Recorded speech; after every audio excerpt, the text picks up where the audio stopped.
Safe and equal in the event of flood, earthquake or wildfire. This text is easy to read. The information is for people who are blind or partially sighted people, their family members and personal assistants. The text is part of the project Safe and Equal in Emergencies. This is the logo of the project. This is the European easy-to-read logo.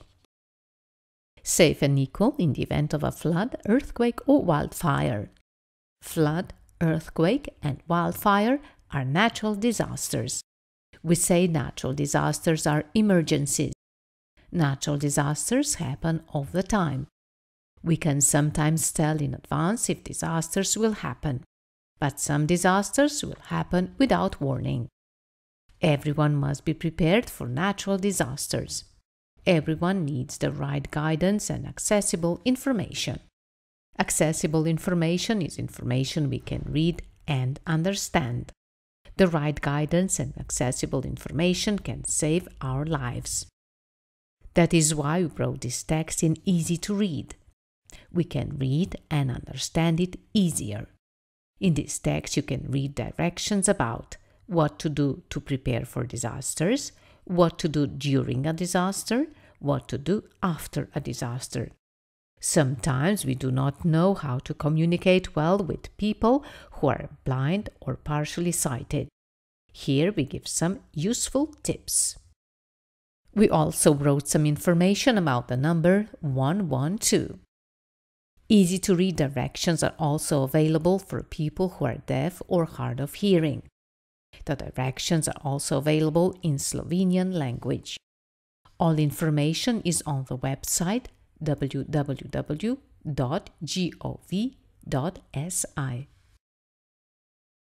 Preparing for disasters. We can prepare ourselves for natural disasters. First, we check where we live. We check if we live in an environment with repeated floods, earthquakes, or wildfires. We make sure that we and our home are safe and secure. We can protect our home and keep it safe. Preparing for an earthquake. We protect ourselves from an earthquake like this. We fix the furniture to a wall or other support. This means that we place the furniture securely. We screw the furniture to the wall with screws. We place heavy and large objects on lower shelves. We do not hang things above the bed and seats. Preparing for a flood. We can protect ourselves from flooding. In rooms where flooding can happen, we lift furniture and other objects from the floor. For the floors and walls, we use materials we can clean and dry quickly. Make sure that the water around the house can drain away. For example, we clean the drains and gutters around the house. Preparing for a wildfire. We protect ourselves from wildfires like this. We clean the surroundings of the house or other building. We remove rubbish and dead leaves. We keep things that can burn quickly in a safe place. Things that can burn quickly are called combustible materials. We remove branches and dry grass. We can ask relatives, friends or neighbors for help. Our state protects us and keeps us safe. When it is unsafe to stay at home, the state directs us what to do. The state directs us to take some actions called protective measures. The protective measures are evacuation. Evacuation means that we must leave our home for some time. We move to a safe place for some time. Temporary residence. Temporary residence means that we live somewhere else for a short time. Protection from nuclear, chemical, and biological weapons. When we leave our home because of an evacuation, it is important to follow the directions of the responsible services, rescuers or police officers, fire brigade, civil protection service. Say that we need help. Have the essential things that we need ready to take to our temporary residence. Think about our needs and the needs of our family. Take essential things with us, including medications. Take a guide dog with us if we have one. Take things the guide dog will need. At the temporary residence, where we will be staying for a short time, it is important that we tell the staff our personal data, like who we are. The staff takes care of the most urgent care.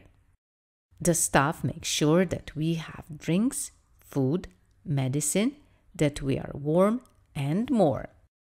We tell the staff what kind of help we need.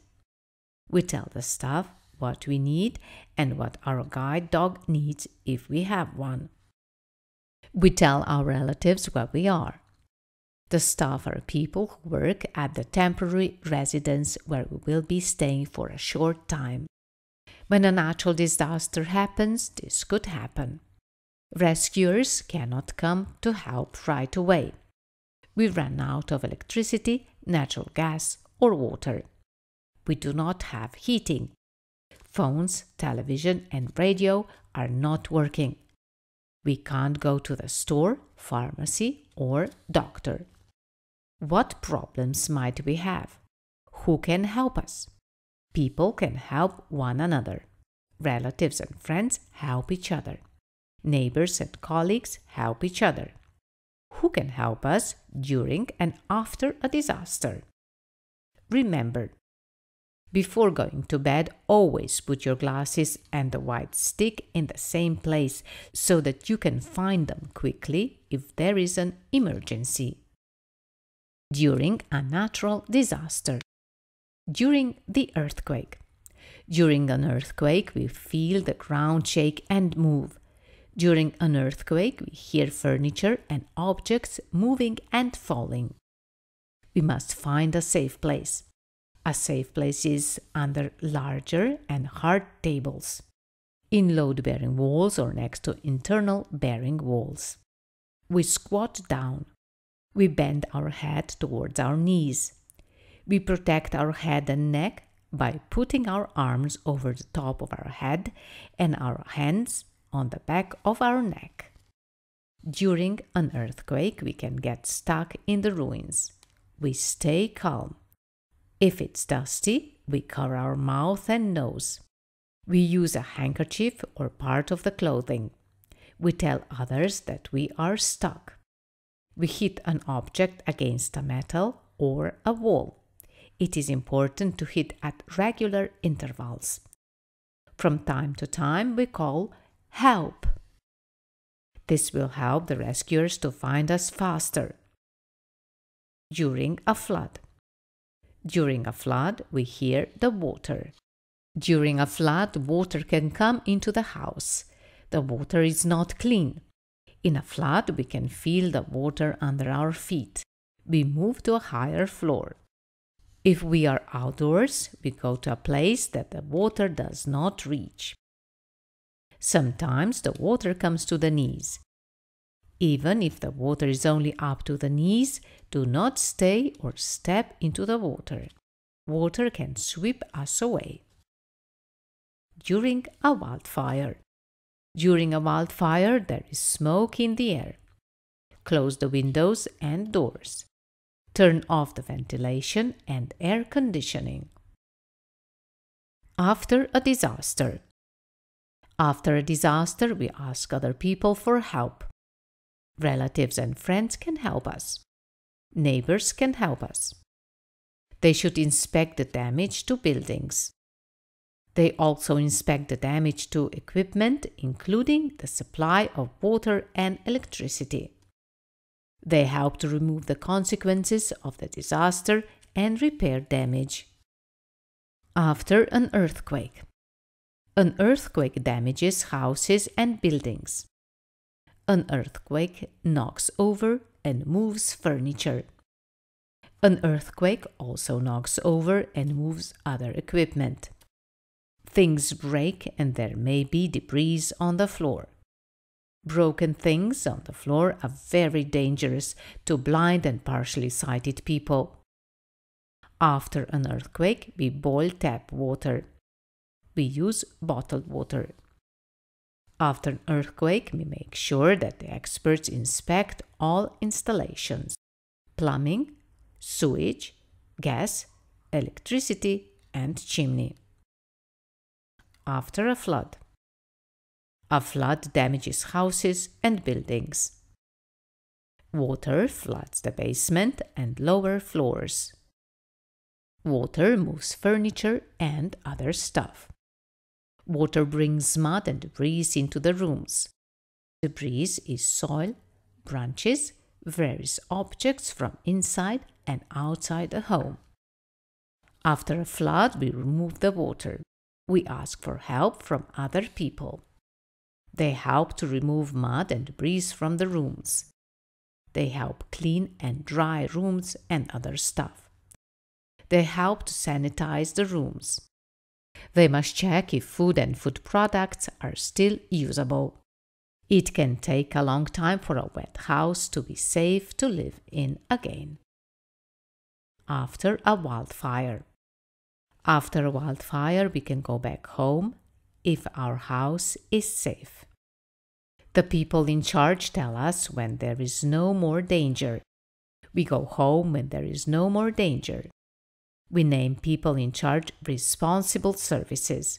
Responsible services are fire brigade, civil protection, and others.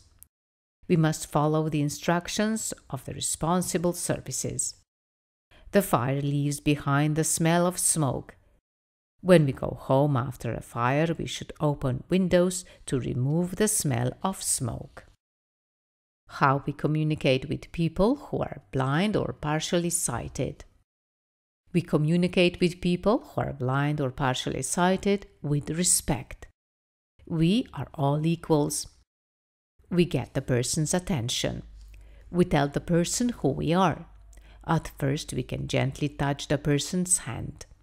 Then we start talking. We tell them about the situation or danger. We ask, "Do you need help or support?" If a person needs assistance, let them hold your hand. Often, they will hold our elbows. We guide the person, we move in front of a person. We are walking one step ahead of them. We let them know what obstacles are in front of us. We use words. Messages must be short and clear. We do not point fingers and say here or there. We describe the situation. We can say, for example, there is a hole straight ahead of us. There is a tree on the right side. We do not nod. We speak with words. We check if the person understands the information. Remember to take the guide dog. Remember to take the white stick. People who are blind or partially sighted have rights to accessible information. They might use large black print, text in braille, digital information, voice messages, and audio recordings. If there are no audio recordings, we read out the written text. Emergency call 112. 112 is a special phone number free of charge. We call 112 if we need emergency medical assistance, help from fire brigade, assistance from other emergency services, police help. We can call 112 at any time. We can call 112 in all countries of the European Union. When we call 112, we stay calm. We tell the operator who is calling, what happened, where did it happen, when did it happen, how many are injured, what the injuries are, what are the circumstances at the scene, what kind of help do we need. Important. We can call 112 from a landline phone. We can call 112 from our mobile phone. We can call 112 for free. We can even call if we have no phone signal. The conversations with the operator and our information will be saved for 6 months. If we make a joke call, we get a fine. Contents: the Ministry of Defense, Administration of the Republic of Slovenia for Civil Protection and Disaster Relief. Adaptation in easy to read, Zavod RISA. European logo for easy to read. Illustrations, Studio ID DOO, Dobravlje. Translation, Zavod RISA. Proofreading, Simon Ball. Ljubljana 2022. The text was made in the project Safe and Equal in Natural and Other Disasters. The project's acronym is CME. The acronym was formed from English words Safe and Equal in Emergencies.